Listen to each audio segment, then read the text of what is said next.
Hello and welcome back to Blackwatch Intel. My name is Crashy and today we're going to be discussing the off-meta heroes. Now, to be upfront from the very beginning, I'm going to do my best to do this entire discussion without touching or thinking or even talking about or bringing about one-trick ponies. Now, to clarify really quickly, one-trick pony is someone that primarily or only plays one hero. They do not swap, they do not care. That is the hero they play, that is what they're going to do. So we're not going to be covering one tricks. I'm not going to tell you the effectiveness of certain heroes as one tricks. I'm going to be talking about the off meta picks, and I say that in air quotes, and how to use them properly and practically. So the main people: Bastion, Junkrat, Hanzo, sometimes Mei, Torbjorn, Widow, Symmetra, and the tanks are all pretty good. Sombra, and sometimes I suppose Reaper is considered an off meta. Now there's a lot of off metas. More specifically, the top three, it seems like, or the top four really, are Hanzo, Mei, or Hanzo, Torbjorn, Junkrat, and Symmetra. For some reason, Junkrat, Hanzo, and Symmetra, even sometimes Torbjorn, just have some crazy popularity to them because of the way their kits work. Maybe they're super fun, or maybe they're just considered the most underplayed, or like the coolest. It's that cool thing to do whenever people don't play those heroes, so it's cool to pick them. So now, the thing is, a lot of these heroes that I've listed are very defense centered. So the one trick argument or the off meta thing really comes from the fact that they kind of, I guess for lack of a better word, struggle to attack. Now, an attacking Torbjorn is a pretty hard thing to pull off. An attacking Symmetra is a pretty hard thing to pull off.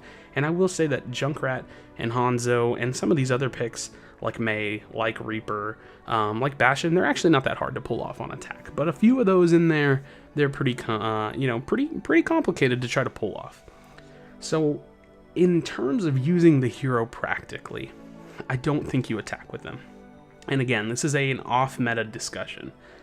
I just don't see a lot of value out of attacking with Symmetra.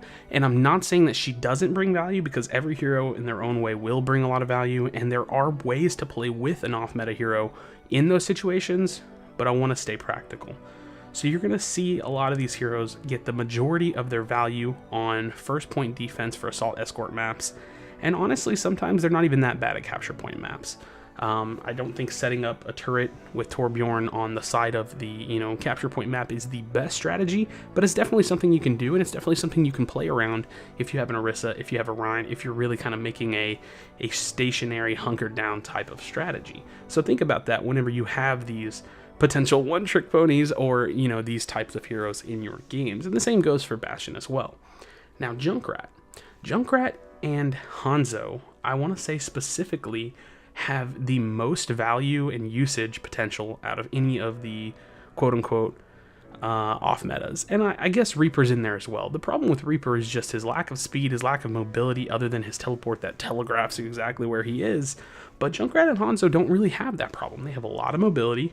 They have a lot of damage, great ultimates in my opinion. I do think Junkrat's might need a buff a bit, but he has the potential to create picks and create split, kind of fight scenarios. If he gets one person on an engagement, then that fight's more or less won. And he's got amazing utility. He's got a ton of spam damage. He's just not that bad of a hero. I'd say, first point choke defenses are where he shines, and it's not his only power. He can definitely help control on payload. He can definitely help, funnel the enemies back, regardless of whether it's attack or defense. And Hanzo can do the same. Now, Hanzo is, while he's not quite as spamming, you can definitely just spam shots through the choke. You can look for flanks over walls, you can take a height advantage, and you can always scatter shot the ground. He gets a lot of value out of that, on top of having a super fast charging ultimate just like Junkrat, and the ability to combo with Zarya. So there's some really good picks in there, and it's funny that Hanzo, Junkrat, Reaper all have that kind of combo potential, the big, kind of ultimate. Now, Junkrat's not so much. Mei, definitely. And you're going to see a lot of Mei usage on certain choke point holds, first point Hanamura, you're going to see her used on the very third point on assault escort maps, where you're really just trying to stall. You want to put the distance between you and the team, but you want to stay on point, so you throw up the wall, hide behind it, then you use your ice block.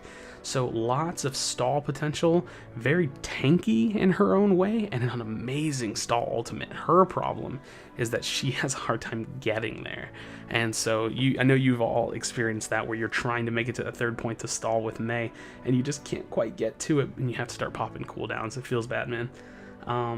Bastion, you're gonna see him in strategies where you can push the cart, because it's definitely not a terrible overtime strategy in solo queue, or you want to hide him down. You know, you want to put him behind a couple shields, maybe do the Orisa Rhine strategy, and put a lot of work on him. And Reaper, probably the most of all of the, you know, potential off-meta heroes, is the most reactive to Winston. And I think everybody feels that way. Oh, they have triple tank, let's pick out Reaper. Or, oh, they have a Winston Roadhog, let's pick a Reaper. And I want to say that Reaper is probably not as weak or off-meta as people think he is. He's probably one of the ones that's closer in there. It just feels like he relies on the Lucio speed boost, but his ultimate, everybody knows how strong his ultimate could be. And it's definitely something to explore. He's great at defenses in overtime. He's great at first point defenses when teams are doing, you know, some form of dive comp or strategy. You can really catch someone out, you know, flying in or running through the choke. You hide behind that corner. So it's a pretty interesting strategy. Now, the last one I more or less want to talk about today is Widowmaker. Widowmaker is an interesting pick because of her ultimate specifically. Almost every other person that we've listed has some form of damaging or strong ultimate. Even Symmetra provides so much value for her pick because she has the ability to basically full res a team with her teleporter, or provide a lot of health shielding for her team in certain situations. But Widowmaker doesn't get that. She gets a small vision boost for a small amount of time, and it's down to the Widowmaker's ability to perform on Widow that provides her value.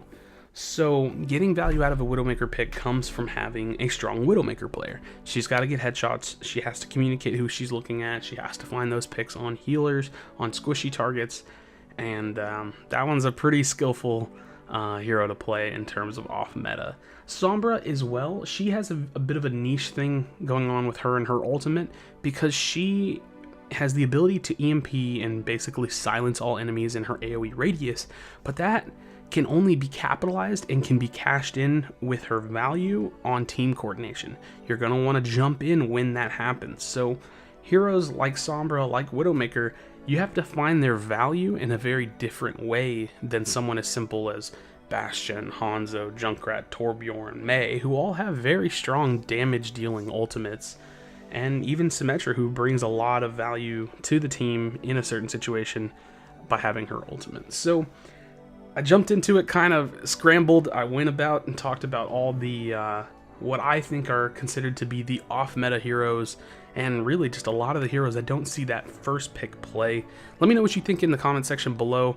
Tell me why you love them on attack, or why you think they're good on defense if I left anything out. Thank you guys so much for watching this video, and I'll see you for the next one.